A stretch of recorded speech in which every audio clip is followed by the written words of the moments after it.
바빌론 부자들의 돈 버는 지혜. 지은이의 말. 한 나라의 국부는 국민 개개인이 경제적으로 얼마나 윤택하게 사느냐에 따라 결정된다. 이 책은 개인의 성공을 다룬 책이다. 그런데 성공이란 무엇인가? 성공은 각자의 능력과 노력으로 맺어낸 결실을 뜻한다. 성공을 위해서는 적절한 준비가 필요하다. 적절한 준비가 바로 성공의 열쇠이다. 그러나 적절한 행동을 위해서는 생각이 필요하고 적절한 생각을 위해서는 이해가 필요하다. 당신의 얄팍한 주머니를 두툼하게 만들어줄 이 책은 돈의 흐름을 이해하기 위한 안내서라 할 수 있다.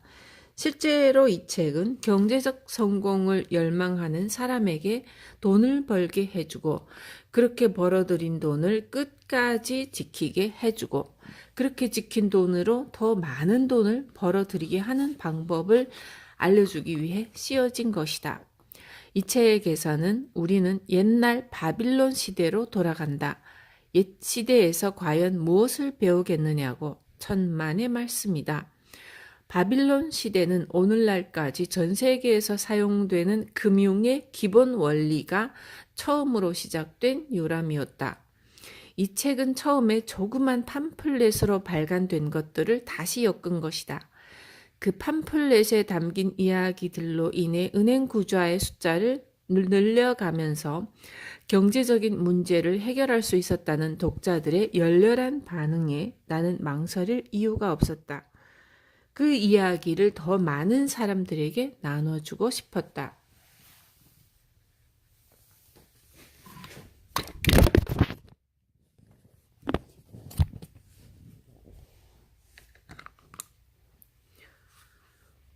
또한 적잖은 분량으로 쓰여진 이야기를 친구와 친척, 직원과 동료들에게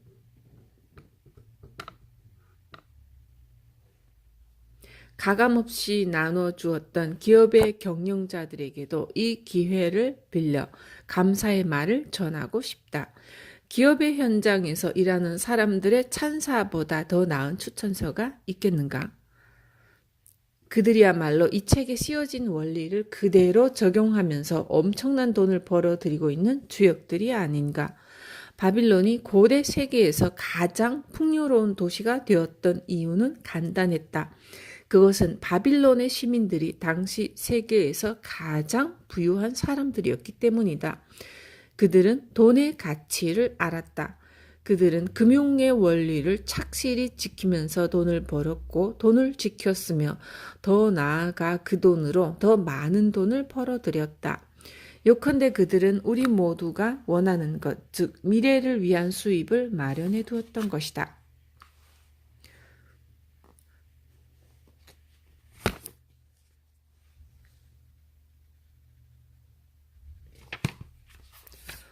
돈은 물질적 성공을 측정해주는 척도이다. 돈은 이 땅에서 최상의 즐거움을 향유할 수 있게 해주는 수단이다. 돈의 흐름을 지배하는 간단한 법칙을 안다면 돈을 벌기란 그다지 어려운 일이 아니다. 6,000년 전 세상에서 가장 부유했던 도시 바빌론을 풍요롭게 한 그 법칙이 오늘날에도 그대로 돈의 흐름을 지배하고 있다. 황금을 꿈꾸는 사나이.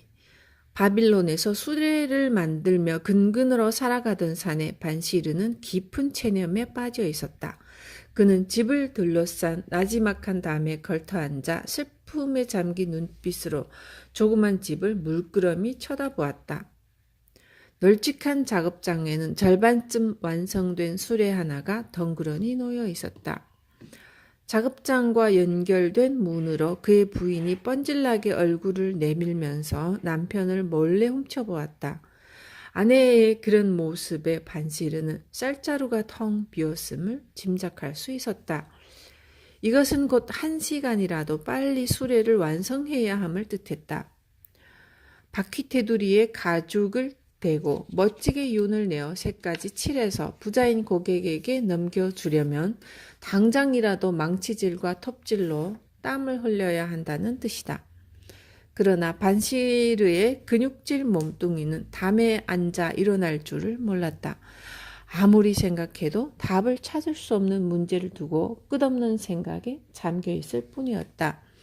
유프라테스강 유역을 뜨겁게 달구는 열대의 햇살까지도 그를 한없이 무력하게 만들었다. 이마에 송골송골 맺힌 땀방울들이 가슴에 떨어지면서 정글처럼 무성한 가슴털 사이로 모습을 감추었다.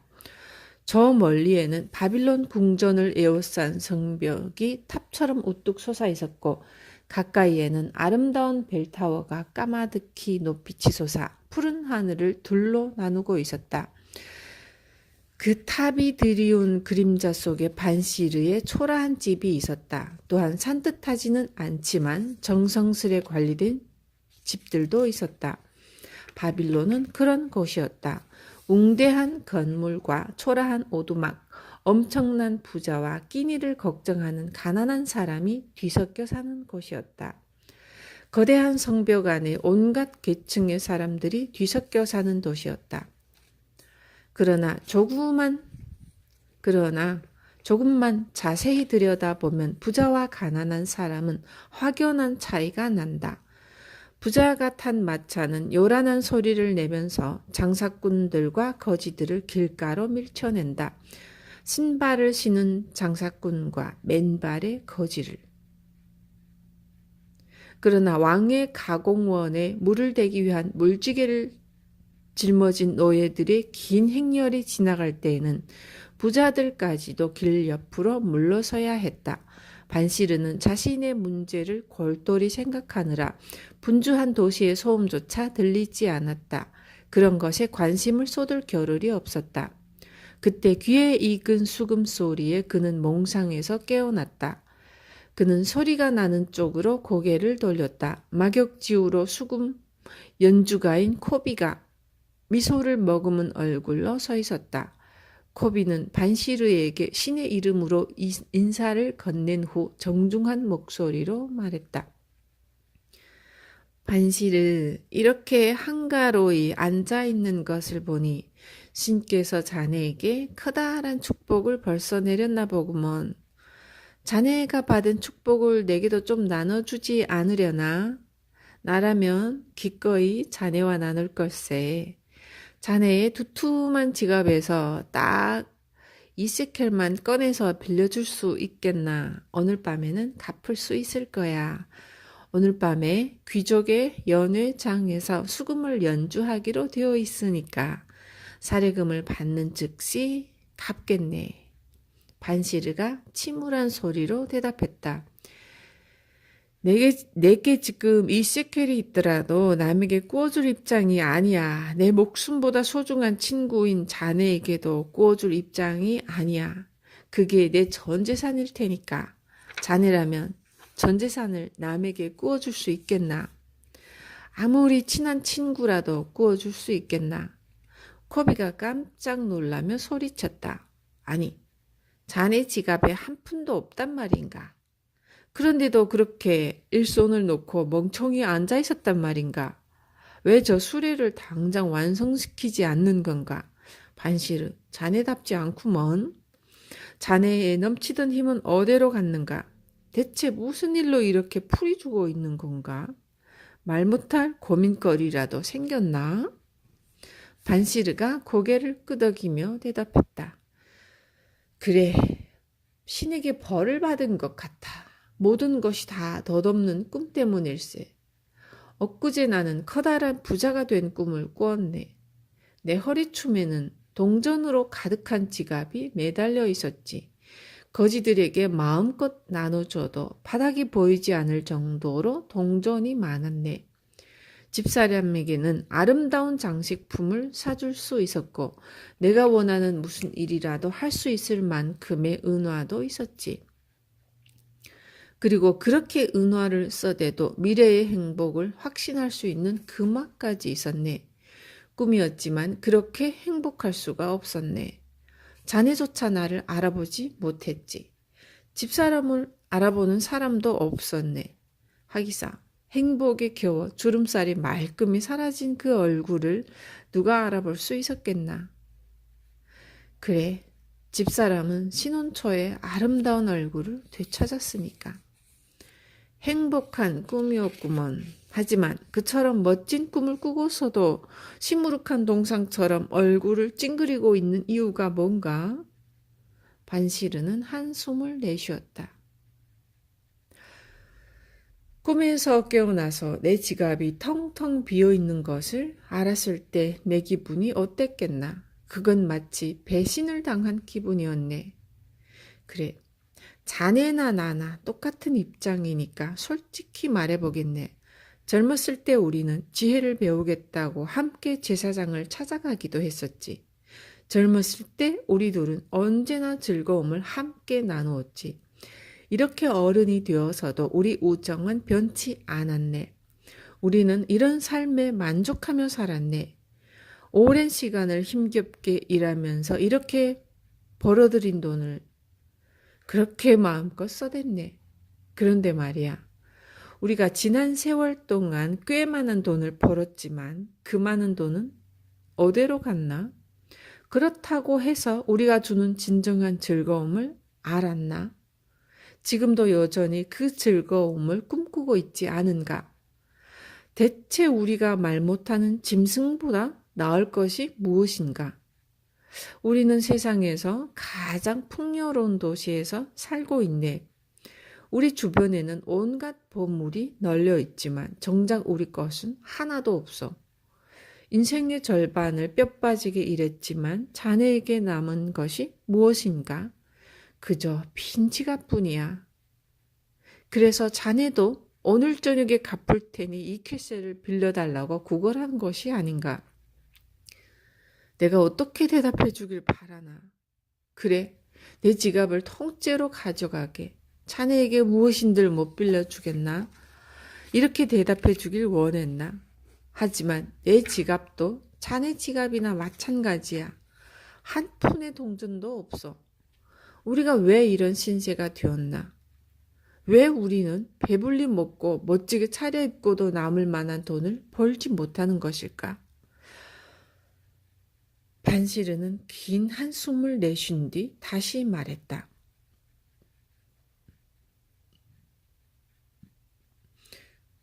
우리 아들들도 우리와 똑같은 길을 걷고 있는 것은 아닐까? 그래서는 안 돼.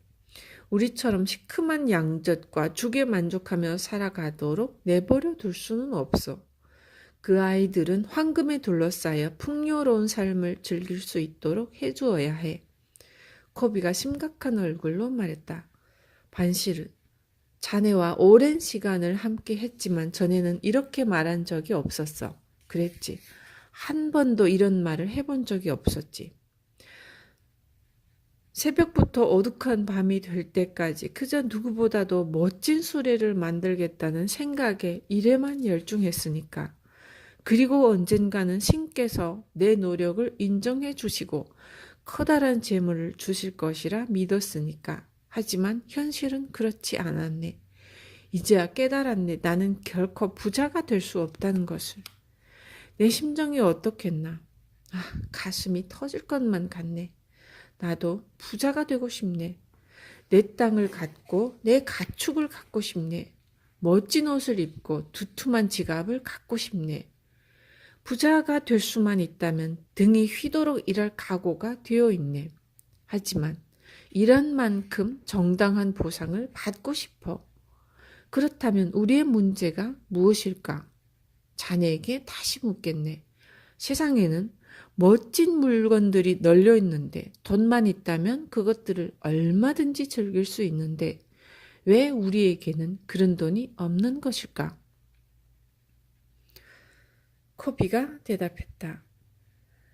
난 그 이유를 알고 있지. 적어도 그 점에서는 자네보다 낫구먼.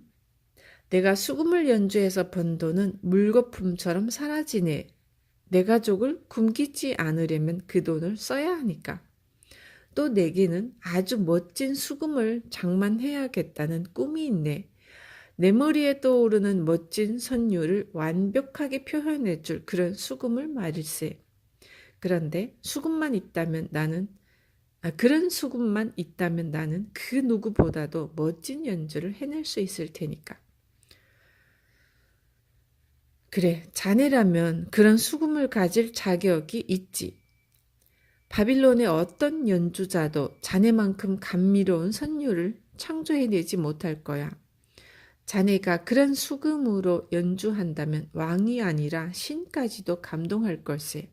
하지만 왕의 노예만큼이나 가난한 자네가 그런 수금을 어떻게 장만할 수 있겠나. 저 종소리를 들어보게. 때마침 노예들이 지나가는군. 그리고 반시르는 상의를 벗어젖힌 노예들이 힘겹게 물지개를 지고 좁은 길을 따라 올라오는 긴 행렬을 가리켰다. 5사람이 나란히 물지개를 찌고 있었지만 모두가 힘에 부친 듯이 허리를 잔뜩 굽힌 모습이었다. 코비는 종을 치며 행렬 앞에서 걷는 사람을 가리키며 말했다. 저 친구는 말끔하게 잘생겼구먼. 자기 고향에서는 꽤나 유명했을 것 같구먼. 하지만 노예라고 다른 사람이겠나. 우리처럼 멀쩡한 사람들이겠지. 북쪽에서 끌려온 금발이나 남쪽에서 끌려온 흑인, 근처 나라에서 끌려온 약간 갈색 피부의 노예들 모두가 멀쩡하게 생겼지. 하지만 그들은 하루도 빠짐없이 강에서 정원까지 물지개를 날라야 하는 노예일 뿐이야. 그들이 어떤 행복을 기대할 수 있겠나. 하루 종일 무거운 물지개를 나른 후에는 지프로 엮은 침대에서 잠을 자야 하고 거친 보리로 끓인 죽이나 먹어야 하는 신세인걸. 아무런 꿈도 없는 불쌍한 노예일 뿐이야. 그래, 불쌍한 노예들이지. 하지만 저들에 비하면 우리는 얼마나 행복한 사람들인가. 우리에겐 적어도 자유라는 것이 있지 않은가? 반시르는 슬픈 듯 대답했다. 그래, 맞는 말이야. 하지만 자유라는 단어를 생각할 때마다 나는 한없이 서글픈 마음뿐이네. 우리는 노예가 아니야. 하지만 먹고 살기 위해서 우리가 어떻게 하고 있나? 일하고 또 일하고 끝없이 일해야 되지 않는가?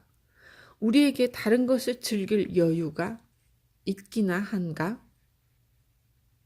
그때 코비가 눈빛을 반짝이며 말했다.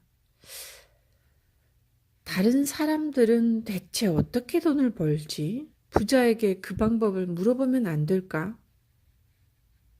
분명히 비결이 있을 거야. 그 비결을 아는 사람이 있다면 천리길을 달려가서라도 배우고 싶네. 코비가 흥분해서 소리쳤다. 멀리 갈 것도 없어. 오늘 당장 그 친구를 찾아가자고. 자네에게 오던 길에 마침 황금마차를 타고 지나가던 내 옛 친구 아카드를 만났네. 물론 그의 위치에 있는 사람들이 대개 그렇듯이 그도 내 초라한 모습에 크게 관심을 보여주지는 않았지만 그래도 내게 손을 흔들어 주면서 인사를 건넸고 옛날처럼 우정어린 미소까지 보내주었네. 그래서 주변 사람들이 나를 보고 수군거린 것이 아니겠나.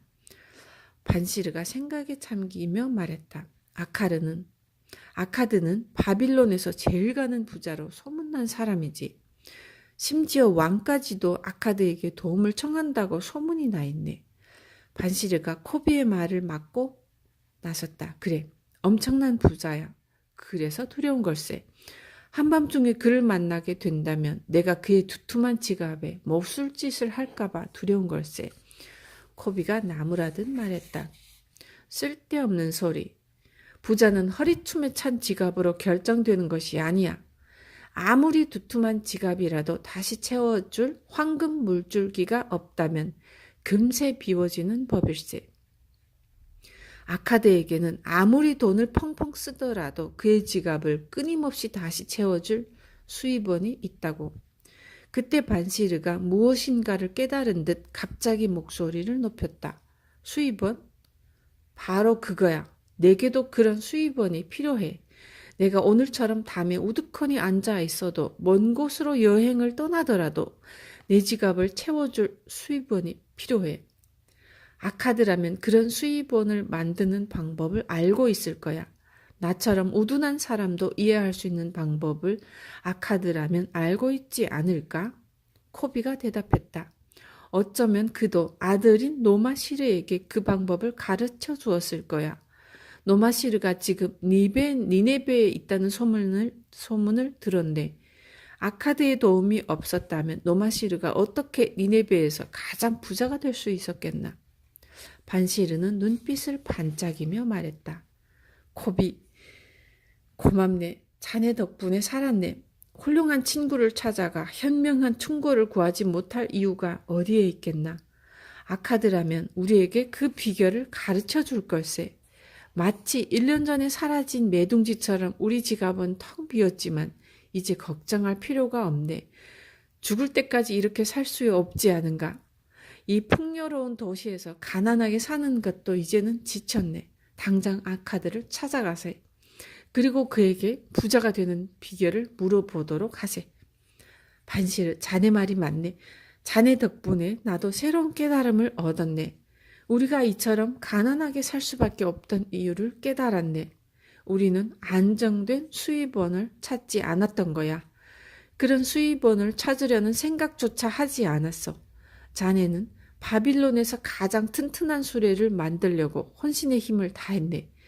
적어도 그런 점에서는 성공했다고 말할 수 있겠지. 물론 나도 바빌론에서 최고의 수금 연주가가 되려고 엄청난 노력을 기울였네.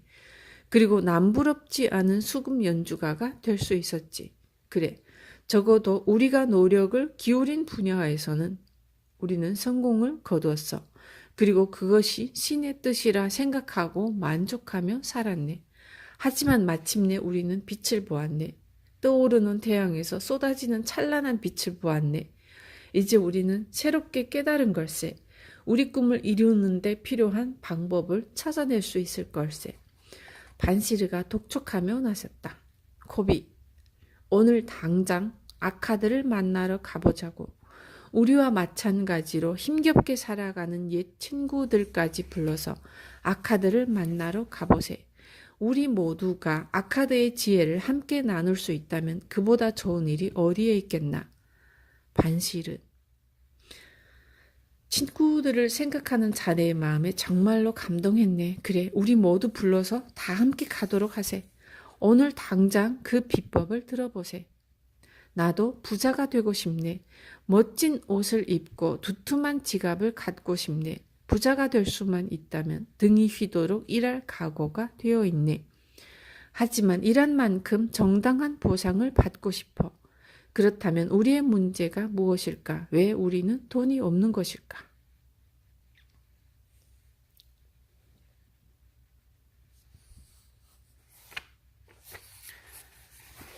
바빌론에서 가장 부자인 사나이. 먼 옛날 바빌론이란 도시에 아카드라는 부자가 살고 있었다. 그가 엄청난 재산을 모았던 까닭에 그의 이름은 바빌론을 넘어서 바빌로니아 방방곡곡에까지 알려졌다. 그의 가족에게만이 아니라 그는 그 누구에게도 너그럽고 관대한 사람이었다. 또 가난한 사람들을 위해서 자신의 재산을 아낌없이 베풀 줄 아는 부자였다. 그런데도 그의 재산은 나날이 늘어만 갔다. 마침내 어린 시절 친구들이 그를 찾아왔다. 아카드, 자네는 우리보다 훨씬 운이 좋았던 모양일세. 우리는 먹고 사느라 발버둥 치고 있지만 자네는 바빌론에서 가장 부자가 되었으니 말일세. 우리는 그저 보기 흉하지 않을 정도의 옷을 가족에게 입히고 흔해 빠진 음식으로 배를 채우건만 자네는 휘황찬란한 옷을 입고 희귀한 음식을 즐기고 있으니 말일세. 하지만 옛날에 우리는 모두가 똑같았네. 우리는 똑같은 선생님에게 배웠고 똑같은 운동을 하며 자랐네. 그리고 공부에서나 운동에서나 자네가 우리보다 나은 것이 없었네. 그런데 지금은 너무도 달라졌네. 자네는 우리가 엄두조차 낼 수 없는 사람으로 변해버렸네. 우리 생각에는 자네가 우리보다 열심히 일한 것도 아니고 성실하게 일한 것도 아니야. 그런데 운명의 수레바퀴는 어째서 자네를 선택했을까? 우리도 열심히 일하고 성실하게 일했건만 어째서 운명의 수레바퀴는 자네에게만 엄청난 재산을 안겨준 걸까? 아카드는 친구들의 불평을 조용히 듣고 있었다. 그리고 이렇게 대답해 주었다. 그래.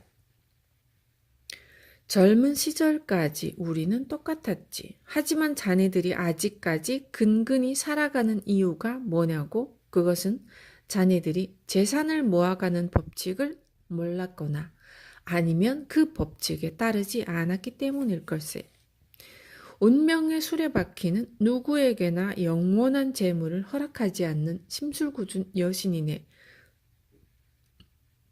어쩌면 노력 없이 얻은 황금에 기뻐하는 사람들을 가차없이 파멸시키는 심판자이기도 하다네.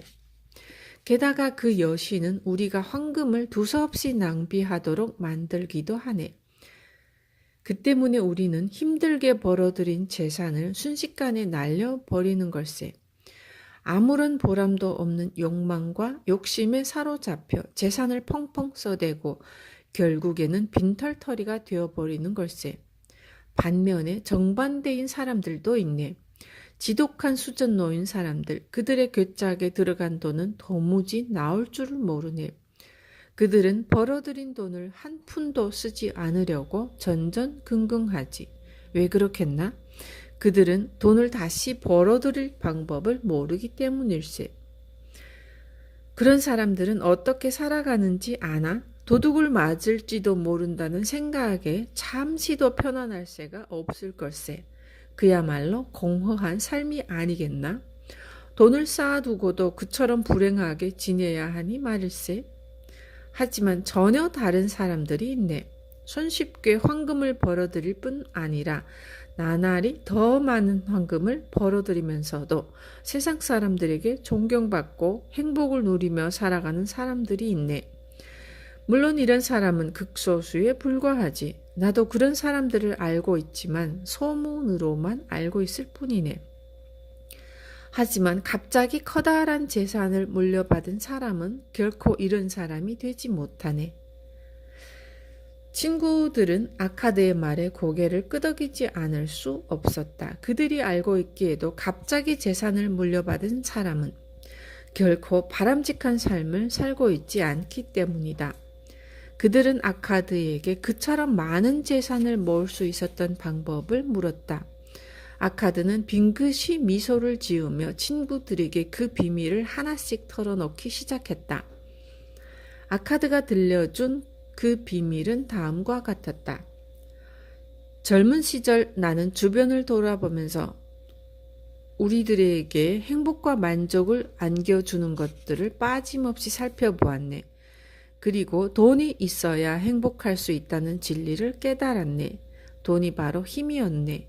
돈이 있다면 그 어떤 일이라도 가능하다는 사실을 깨달았네. 돈이 있어야 집안을 멋진 가구로 장식할 수 있지 않겠는가? 잠깐만. 저음이 냉장고가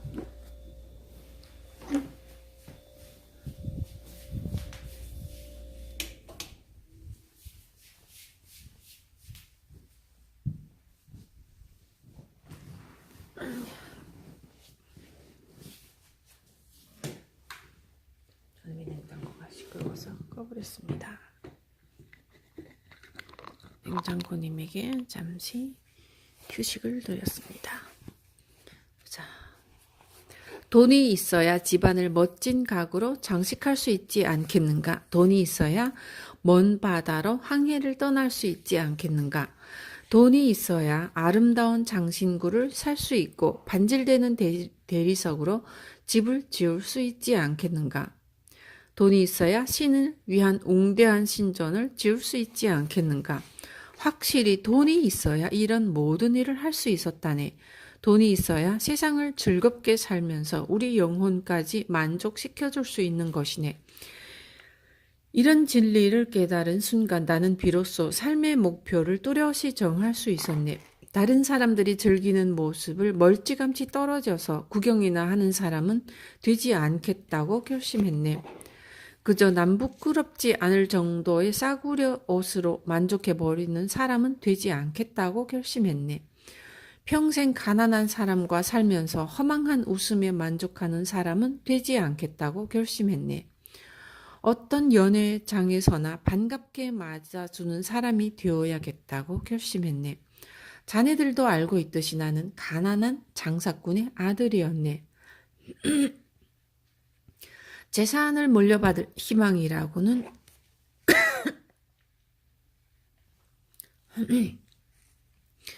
재산을 물려받을 희망이라곤 조금도 없는 가난한 장사꾼의 아들이었네. 그렇다고 특별한 지혜나 권력을 물려받은 것도 아니었네. 그러나 나는 내 운명을 탓하지 않았네. 대신에 내가 꿈꾸는 것을 성취하고자 한다면 그에 맞는 시간과 공부가 필요하다는 사실을 깨달았네. 시간에 대해 한번 생각해 볼까? 대부분의 사람들이 시간을 남아도는 것이라 생각하지. 자네들은 어떤가? 자네들도 마찬가지였네. 자네들을 부자로 만들어줄 시간을 덧없이 보내버렸네. 생각해보게. 지금까지 무엇을 이루어냈는가? 아내와 자식, 가족을 제외한 다른 사람들에게 떳떳하게 보여줄 수 있는 것이 무엇인가? 또 공부란 무엇인가? 옛 현이는 두 가지 공부가 있다고 가르쳐 주셨네. 하나는 우리가 배워서 아는 것이고 다른 하나는 우리가 모르는 것을 찾아내는 방법을 배우는 것일지. 모르는 것을 찾아내는 방법. 모르는 것을 찾아내는 방법을 배우는 것. 그래서 나는 돈을 버는 방법을 알아내기로 결심했네. 그리고 그 방법을 알아내는 즉시 실천에 옮기기로 결심했네. 우리가 밝은 햇살이 내리쬐는 양지에 산다고 해서 마냥 햇살을 즐기고 있다면 그것이 현명한 짓이겠는가? 양지가 언제까지나 양지일 수는 없지 않은가? 이것은 세상의 이치였네. 양지가 음지로 변한 후에 슬퍼해 본들 무슨 소용이 있겠는가? 그래서 나는 시청의 일자리를 얻어 필경사가 되었네. 매일 밤늦도록 톱판에 글을 새기면서 열심히 일했네. 매일 죽도록 일했지만 수입은 보잘것이 없었네. 먹을 것과 입을 것, 그 밖에 세상을 살아가는데 필요한 자질구레한 것을 구입하느라 저축은 꿈에도 생각지 못했네. 하지만 부자가 되겠다는 결심만큼은 흔들리지 않았지. 어느 날 대금업자인 알가미쉬가 시청을 찾아와서 9번째 법을 복사해달라고 하면서 내게 이렇게 말하더군. 이틀 내에 복사본이 필요하네. 시간 내에 해주면 동전 2잎을 사례로 주겠네. 그래서 나는 밤늦도록 그 복사본을 만들었네. 하지만 9번째 법은 너무나 길어서 이틀 후 알가미쉬가 복사본을 찾으러 왔을 때까지 완성시킬 수 없었네. 그는 무척이나 화를 내더군. 아마 내가 그의 노예였다면 죽도록 맞았을 걸세. 하지만 누가 감히 시청 직원에게 손찌검할 수 있었겠나. 나는 조금도 겁먹지 않고 그와 거래를 제안했네. 알가미쉬 선생님, 당신은 부자입니다. 제게 부자가 되는 방법을 가르쳐 주십시오. 그렇게 해준다면 밤을 하얗게 새더라도 9번째인 법을 내일 아침까지 복사해 놓겠습니다. 알가미쉬는 내게 은근한 미소를 지어 보이며 대답하더군. 대담한 녀석이로구먼. 좋아. 그렇게 하도록 하세.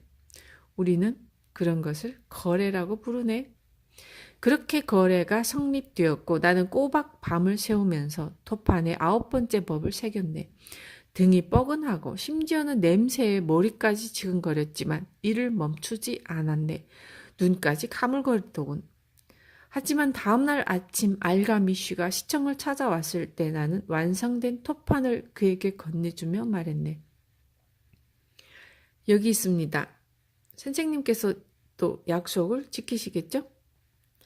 자네가 약속을 지켰으니 나도 약속을 지켜야 하겠지? 이제 알고 싶어 하는 것을 말해주겠네. 나도 이제 늙었네. 늙으면 누군가와 말을 하고 싶어지는 법이지. 오랜 세월을 살면서 몸소 터득한 삶의 지혜를 누군가에게 전해주고 싶은 걸세.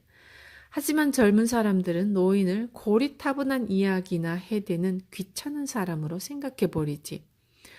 늙은 사람들은 삶의 지혜가 담긴 소중한 이야기라고 열심히 전해주려 하지만 정작 젊은 사람은 새로운 시대에 걸맞지 않은 낡은 지혜라고 들으려고도 하지 않아.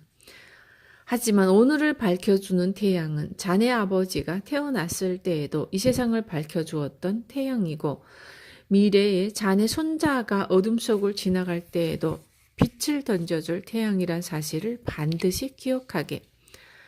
알가미쉬는 잠시 숨을 돌린 후 이야기를 계속하더군. 젊은 사람들의 생각은 하늘을 환히 밝히면서 지나가는 유성과도 같은 것일세. 그렇지만 유성의 빛은 덧없이 사라지고 말지 않는가? 하지만 노인의 지혜는 하늘에서 항상 그 자리를 지키면서 선원들에게 항로를 알려주는 별과도 같은 것일세. 내 말을 자네 가슴에 꼭 새겨두게. 그렇지 않으면 앞으로 내가 자네에게 말해줄 진리를 결코 깨닫지 못할 테니까. 자네가 어젯밤을 꼬박 새우면서 일했던 것이 헛일이었다고 후회하고 말 걸세. 그리고 알가미쉬는 매서운 눈빛으로 나를 쏘아보면서 나지막한 목소리로 그러나 힘이 실린 목소리로 말했다. 부자가 되는 첩경은 간단하네. 버는 것보다 덜 쓰게. 자네가 번 돈의 일부를 반드시 저축하게. 그럼 자네는 언젠가 반드시 부자가 될 걸세. 그리고 그는 나를 뚫어지게 쳐다보았지. 나는 가슴이 터질 것만 같았네. 그러나 고개를 끄덕이는 수밖에 없었네. 그래도 용기를 내어 물었지. 그게 전부입니까? 그것만으로도 가난한 양치기를 지금의 나로 만들어주기에 충분한 비밀이었네. 하지만 제가 번 돈을 전부 저축할 수도 있지 않습니까? 그럼 더 빨리 부자가 될 수 있지 않겠습니까? 그것이 가능하다고 생각하나? 자네가 입어야 하는 옷에 들어가는 돈은 어떻게 하나? 자네가 신어야 하는 신발은 어떻게 하려나? 먹는 것은 어떻게 하겠나? 돈을 한 푼도 쓰지 않고 바빌론에서 살아갈 수 있다고 생각하나? 지난달 봉급을 받기 위해서 자네는 어떻게 했나? 작년에는 어떻게 했나? 자네가 번 돈을 모두 저축하겠다고? 바보 같은 소리. 다른 사람에게 그들이 노력한 대가를 지불하지 않고는 살 수가 없네. 누구나 흘린 땀만큼의 합당한 보상을 받아야 하는 법일세. 노예도 마찬가지야. 주인을 위해서 땀 흘려 일한 대가로 먹을 것과 입을 것을 받지 않는가? 오늘부터 자네가 번 돈의 일화를 꾸준히 저축한다면 앞으로 10년 후에 얼마나 많은 돈을 갖게 될 것 같은가? 나는 잠시 머릿속으로 계산을 해보고 대답했네. 제 계산이 틀리지 않았다면 1년치 봉급 정도가 될 것 같습니다. 절반밖에 맞추지 못했네. 자네가 저축한 돈은 자네를 위해 일해줄 노예와도 같은 것일세. 자네가 저축한 돈은 자네가 더 많은 수확을 위해 밭에 뿌린 씨앗과도 같은 것일세. 자네도 나중에 부자가 된다면 내 말을 이해할 수 있을 걸세.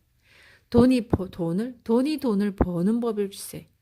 자네가 꿈꾸는 풍요는 작은 것에서 시작된다는 진리를 잊지 말게. 알가미쉬는 잠시 내 반응을 살피더군. 그리고 안타까운 표정을 지으며 덧붙여 말했네. 내가 자네를 속인다고 생각하는구만. 하지만 자네가 내 말에 담긴 뜻을 제대로 이해한다면 나는 자네가 어제 밤새 일한 것을 1000배 이상으로 갚은 셈이네. 자네가 번 돈의 일부를 반드시 저축하게. 쥐꼬리만큼 벌더라도 적어도 10분의 1을 저축해야 하네. 가장 먼저 자네 자신에게 대가를 치른다고 생각하게. 저축하고 남은 돈으로 살 수 없는 것은 사지 말게. 먹을 것과 자선을 베풀 것은 따로 떼어두게. 재산이란 나무와도 같아서 처음에는 작은 씨앗에서 시작되는 걸세. 자네가 저축하는 첫 돈이 재산이라는 나무로 성장해갈 씨앗이라 생각하게. 자네가 그 씨를 빨리 뿌릴수록 나무도 그만큼 빨리 성장하게 될 걸세. 자네가 저축이라는 자양분과 물로 정성을 기울일수록 그 나무는 그만큼 빨리 성장할 걸세. 그래야 그 나무가 드리워진 그늘을 즐기면서 자네는 행복하게 살 수 있지 않겠나? 이렇게 말한 후에 알가미쉬는 토판을 들고 돌아갔네. 나는 그가 말해준 것을 곰곰이 생각해 보았네. 상당히 그럴듯하다는 생각이 들었지. 그래서 그의 말대로 실천해 보기로 결심했네. 봉급을 받을 때마다 10분의 1을 떼어서 어딘가에 감추어 두었네. 이상하게 들리겠지만 그만큼의 돈이 없어도 예전보다 돈에 쪼들리지 않았네. 그만큼의 돈이 없어도 그럭저럭 살아갈 수 있다는 것에서 나는 아주 조그만 차이의 중요성을 깨달았네. 감추어둔 돈이 점점 늘어나기 시작했을 때 외국 땅에서 가져온 물건들을 장사꾼이 보여줄 때마다 그 돈을 쓰고 싶은 유혹이 없지 않았네. 하지만 나는 혀를 깨물면서 그 유혹을 이겨냈네. 1년이 지났을 때 알가미쉬가 나를 찾아왔더군. 그리고 빙긋이 웃으면서 물었네. 젊은이, 내가 말한 대로 지난 1년 동안 자네가 번 돈에서 10분의 1을 착실히 저축했나? 나는 가슴을 펴고 떳떳하게 대답할 수 있었지. 그럼요. 선생님 말씀대로 했습니다. 그는 내게 환한 미소를 지어주며 다시 물었네. 잘했군. 그래. 그 돈을 어떻게 했나? 벽돌 상인인 아즈무르에게 주었습니다. 곧 페니키아로 여행을 떠난다고 하기에 그곳에서 희귀한 보석을 사오라고 그에게 전부 맡겼습니다. 그리고 그가 돌아오면 그 보석을 높은 가격에 팔아서 이익을 나눠 갖기로 했습니다. 그 대답에 알가미쉬는 화를 버럭 내면서 나무라더군. 바보 같은 짓을 했군. 벽돌 상인이 보석에 대해 무엇을 알겠나? 별자리 점을 치려고 빵장수에게 가는 것과 대체 무엇이 다른가? 조금이라도 생각이 있는 사람이라면 당연히 점성술사를 찾아갈 거네. 자네는 1년 동안 모은 돈을 모두 허공에 날려버린 것이나 다름없네. 재산이란 나무를 뿌리째 뽑아버린 거라고. 하지만 그렇다고 낙심하지는 말게. 나무를 다시 심게. 다시 시작하라는 뜻일세. 다음에라도 보석에 대해 더 조언을 얻고 싶다면 보석 상인을 찾아가게. 양에 대해 알고 싶다면 목동을 찾아가게. 조언은 누구에게라도 얻을 수 있는 것이지만 진정으로 가치 있는 조언만을 선별해서 듣도록 하게. 저축에 대해 아무것도 모르는 사람에게 저축에 대해 가치 있는 조언을 들을 수 있겠나? 그런 사람에게 조언을 구한다면 엉뚱한 객설만 듣고 자네가 힘겹게 모은 돈을 금방 물거품으로 만들어 버릴 걸세. 이렇게 말한 후 알가미쉬는 뒤도 돌아보지 않고 시청을 빠져나갔네. 그의 예언은 곧 현실이 되어 돌아왔네. 페니키아에는 사기꾼들이 많았는지 아즈무르는 보석처럼 보이는 유리 조각을 잔뜩 들고 왔더군. 하지만 알가미쉬가 당부했듯이 나는 거기에서 좌절하지 않고 처음부터 다시 시작했네. 내가 10분의 1씩을 착실히 모았네. 그것도 습관이 되니까 그다지 어렵지 않더군. 다시 1년 후 알가미쉬가 필경실까지 나를 찾아와서 이렇게 묻더군. 그래, 자네 지난 1년 동안은 어떻게 지냈나? 많은 발전이 있었나? 그랬습니다. 선생님 말씀대로 다시 착실히 모았습니다. 그렇게 모은 돈을 방패 상인인 아가르에게 빌려주었습니다. 그리고 넉 달마다 이자를 받고 있습니다. 잘했군. 아가르에게 받은 이자를 어떻게 쓰고 있나? 덕분에 달콤한 꿀과 포도주, 맛있는 빵을 즐기고 있습니다. 그리고 진홍빛 옷도 한 벌 샀습니다. 다음번에 받는 이자로는 제가 타고 다닐 당나귀를 사려고 합니다. 내 대답에 알가미 씨는 어이가 없다는 듯이 웃더군. 자네가 힘들게 모은 돈에서 도단한 새싹을 닥치는 대로 먹어치우고 있구먼. 그 새싹이 자네에게 어떤 도움을 줄지 생각이라도 해보았는가? 그 새싹이 다른 새싹을 키워낼 수 있을 것이라고 생각해 본 적은 없는가? 돈이 돈을 벌어주는 법이니 돈으로 돈을 벌게. 그럼 자네도 언젠가 마음껏 잔치를 벌릴 수 있을 테니까. 이렇게 말하고 알가미 씨는 내 곁을 떠난대. 그로부터 2년 동안은 그의 얼굴을 볼 수 없었지. 그러던 어느 날 그가 갑자기 나를 찾아왔네. 그는 그새 몰라보게 주름살이 늘었고 눈꺼풀이 축 늘어져 무척이나 늙어 보였네. 아카드, 자네가 꿈꾸던 재산은 모았나? 제가 원하던 것만큼은 아직 아닙니다. 하지만 어느 정도 모았습니다. 그 돈이 돈을 벌어주고 있습니다. 선생님 말씀대로 돈으로 돈을 벌고 있습니다. 벽돌 상인에게 아직도 조언을 받고 있나? 벽돌에 관한 한 그에게 조언을 받고 있습니다. 아카드, 내가 가르쳐준 교훈을 제대로 실천하고 있구만. 내가 어떤 교훈을 가르쳐 주었던가? 버는 것보다 덜 써라가 첫 번째 교훈이었지.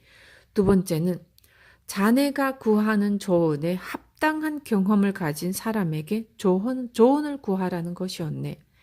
끝으로는 돈으로 돈을 벌어라는 것이었지.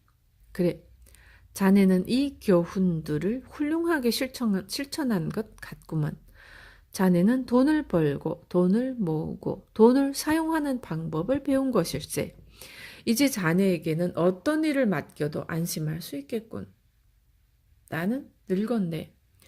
내 아들 녀석은 돈을 써대기만 할 뿐 제 손으로 돈 벌 생각은 눈꼽만큼도 하지 않네. 그래서 걱정이 태산이네. 관리해야 할 것은 많은데 내가 늙어서 이제는 모두 감당할 수가 없구먼. 어떤가? 자네가 나를 도와줄 수 있겠나? 자네가 니프루에 가서 그곳 땅을 관리해 준다면 자네를 내 동업자로 생각해서 내 재산의 일부를 자네에게 떼어주겠네.